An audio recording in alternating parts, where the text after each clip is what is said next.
Welcome back to the course. In this lecture, I'm going to start, as always, with a question.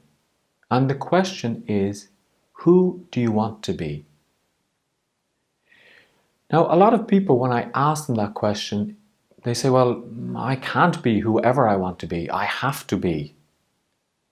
I have to be an accountant. That's all I know. I have to be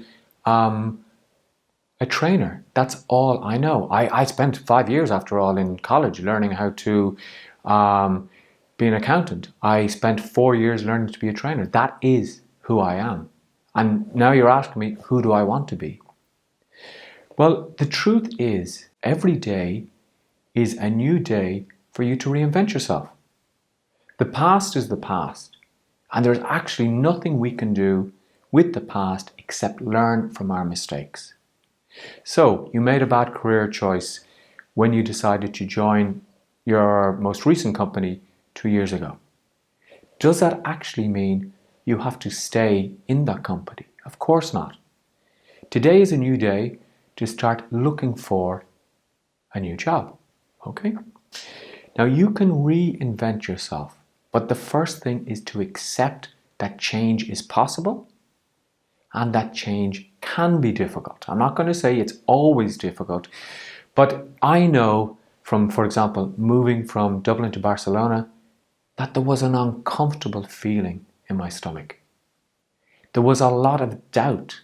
And believe it or not, I had doubt. And the doubt that I had was, what if? Well, what if I decide to reinvent myself? Now, let's talk about, for example, something like you decide that you want to lose some weight.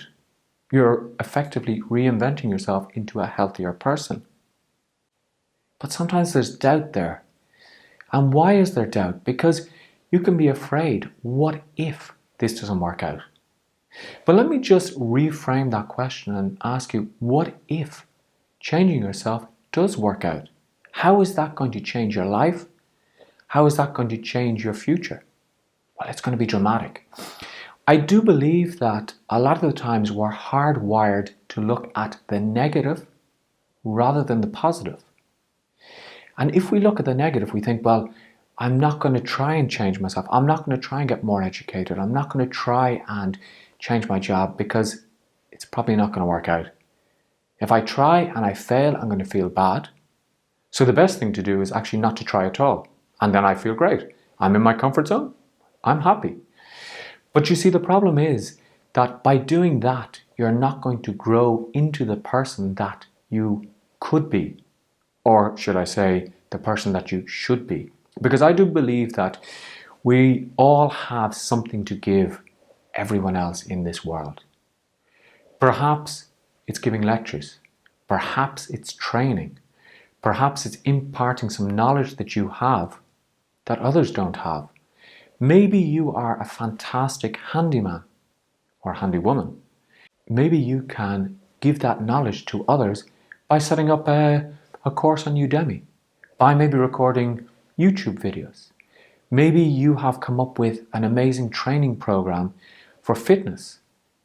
Why not share that with other people? You don't know your full potential until you actually try. So what I really think that is important is for you to ask that question of, who do I want to be?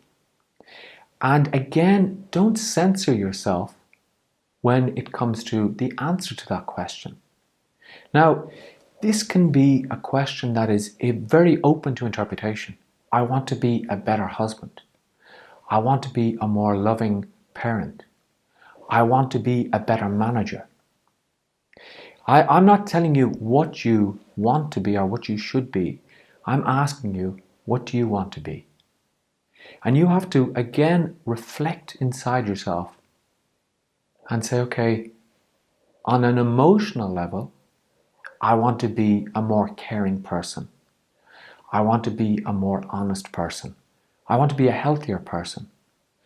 On a career level, actually, you know what? I think I want to set up my own company.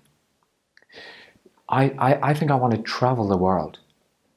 I think I want to create a blog about traveling and eating well on a budget of $20 a day. And let me ask you, why is that not possible? Because perhaps you've thought, well, I can't be that person because that's not what society says. And I've met a lot of people within my coaching business who, when I ask them, why are you an accountant? They look at me and they say, because my father was an accountant. And I just decided, well, I'm going to stay in the family business. And then I ask, well, what would you like to be? And it's a question that I can see from their body movements, from their facial expressions, that nobody's ever asked them. And an interesting thing was, the other week I was in Dublin visiting a friend, and I went out for dinner with two people that I'd never met before. And this conversation came up. So what do you do for a living?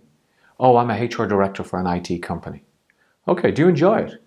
And the usual response is, it pays the bills. And we don't get a response of, oh my God, I love my job. I'm so passionate about it. And then I said, well, what would you like to do?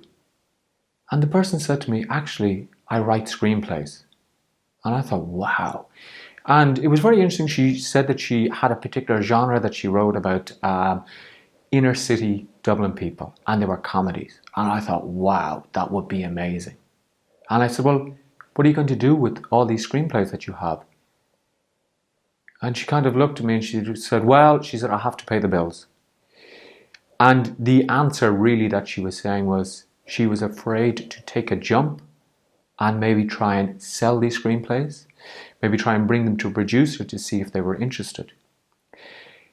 And she really said, what would get me up in the morning and make me really passionate and happy in the morning would be to be writing my screenplays and getting my screenplays produced. Now, I think it's an awful shame if we were to go through life with unfulfilled passions. Because, as you know, we only get one shot at life. This is not a dress rehearsal.